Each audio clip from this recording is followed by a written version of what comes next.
Ftit aktar minn xahar minn kemm ilu l-inħatar bħala il-81 Grammastru tal-Ordni ta' San Ġwan, Fra John Dunlap għamel l-ewwel żjara uffiċjali f'Malta. Din iż-żjara f'Malta hija waħda sinifikanti għax Malta hija l-ewwel pajjiż li l-Grammastru qed iżur b'mod uffiċjali kemm ilu li ġie elett. Dwar din iż-żjara, One News tkellem mal-President tal-Assoċjazzjoni Maltija tal-Ordni ta' Malta, il-Markeżin Daniel De Petri b'Testaferrata li spjega s-sinifikat ta' din iż-żjara tal-Grammastru. Dan huwa simbolu immens għal Malta.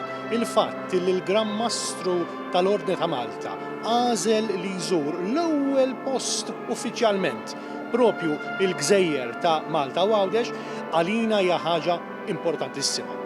F'din l-ewwel żjara uffiċjali tiegħu f'Malta, il-Grammastru Dunlap żar il-kolleġġjata ta' San Lawrence fil-Birgu fejn fl-1565 il-Grammastru Lafallette u l-Kavallieri flimkien mal-poplu Malti kantaw it-tedow meta rebħu kontra il-qawwa Ottomana fl-assedju l-kbir.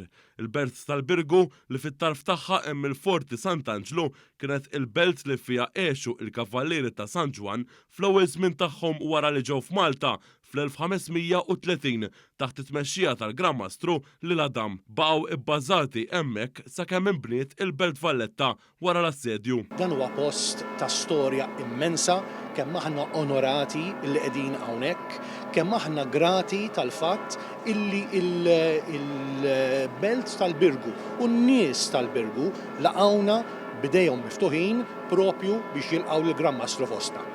F'din il-quddisa ta' ferħ, il-Grammastru Dunlap inħatar kanonku onorarju tal-kolleġġjata ta' San Lawrence tal-Birgu.